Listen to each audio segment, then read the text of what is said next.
So welcome back. So what we have here is a seat riser. We're not going to do an unboxing or whatever else. So basically what the seat riser does is exactly what it says. It rises the seat up and back for taller riders. Like I said, first modification right here was this support that prevents your pegs from bending in when you jump or something like this. And so now we are going to prep the bike for a bigger rider. Yeah, we're going to fix the bike.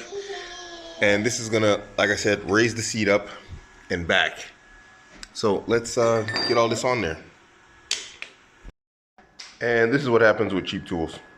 I mean, look at that thing. It is wrecked. Gotta find another one. So here is the finished product. The bike actually looks bigger. It looks bigger, which is surprising. Now, I like this kit, but there were a few problems. And let's talk about them. Well, actually, let's talk about some of the problems first. I did this without Loctite. It's something I usually use. As you can see, the bolts have like their shift points on it. They've changed, obviously. So when I get my Loctite, I ordered also a pen, a paint pen. That'll go on here, you know, with the Loctite. Get some proper tools. My Allen keys all stripped out. They're just terrible. This thing right here, you have to disconnect this. I'm not really sure if I should just take it off altogether. I just left it on. It's not gonna play with, you know, or hit anything with the bike itself in terms of suspension, so it's fine. Some of the problems I ran into, besides that robot over there being stupid, this wire right here. I don't know what this wire goes to. There's literally no lights or anything on the back of my thing. I think it's just a wire, like on some of the other models, they have the license plates here. I have the license plates down here. And so that was the lights for the turn signals one night. Anyway, this wire was a real problem. It pulled loose. I gotta tape it back down. Give me a second to turn this stupid robot off. You know, obviously the robot waits until I'm filming to like make the most noise possible. Stupid thing. It's like gets stuck in a corner over there every single time. I don't know why it goes over there. The robot is dumb as a bag of rocks. So anyway, back to the problems. This wire, it pulled loose. I want to tape it down some more, you know. There's no need to. I mean, it's good where it is, but I'm going to do it anyway. This latch thing here. So now, obviously, the battery is, you know, in a higher spot, so you need to get the lift kit here for the battery also. This was exposed. So basically, when it closed, it looked like this. And it, of course, closed a little bit more tough. But it was exposed. There's just no cover for it. So this little rubber thing that is like right here where your new bump stop thing goes. This, one second, let me open this again. There's another issue. So when you want to open this, because it's under a lot of pressure from this pad inside here, you can't open it one-handed anymore. You have to push down and then turn the key. Man, everything's being difficult. These push pads, they really put a lot of pressure on the battery, which is a good thing. You don't want it flying out of here, but it makes it hard to open this. So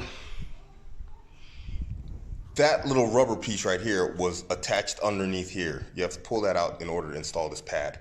And when you install that, as you can see, the screws, they force this open. So what I did was I just took this little rubber pad from here and I glued it here, or not glued it, but I screwed it in there, and it sort of makes a little quasi cover over it. I just don't want a bunch of sand and dirt flying in there too easy. You know, I suppose it's not that bad. Put some WD-40 on it and you'll be safe. But just to keep the, you know, and look half decent, I put this on there. But as you can see, it's crooked. I tried, guys. I tried. I'm sure there's a kit out there for this, but this is what I got, so this is what I'm dealing with. So this is like my little makeshift flap made from a little piece here. Yeah, that was another problem. What else was there? The instructions. Let me get them. The instructions, although interesting, they're not very clear. They're not very comprehensive. It's probably best to watch a YouTube video. I did it on my own. Otherwise, I'm kind of happy. Also, another thing here, your battery. This obviously you're making alterations to your bike, so you're gonna run into some things. There's gonna be changes, and so it's a little bit harder to see your battery charge down there. You know, because the angle of this has changed and everything. It's not flush with the battery anymore. Maybe it's just an excuse to get a 72-volt battery, you know, throw it in there. But whatever. The bike feels better to be on. It's a little bit more difficult to mount. It is higher, so that's what it looks like, the finished product. I wanted chrome. They didn't have chrome, but whatever, black works. Black like me. And yeah, so that kit, I got some handlebars coming in because I'm a tall guy, you know, so that's gonna raise up the handlebar. I'm gonna drop the pegs a bit, so these are gonna go down and back because I'm a big guy.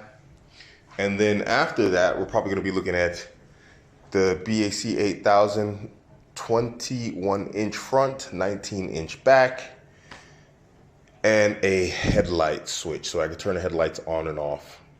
There's no need to be driving around with them on during the day, so that's probably the next things I'm gonna be doing.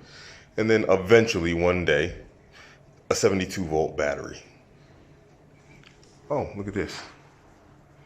Wow, look at that, guys. So when I first got the bike, this was like really solid. So now, as you can see, there's a lot of play in the chain. So I'm gonna go ahead and take the slack out of the chain. Wow, that's pretty serious.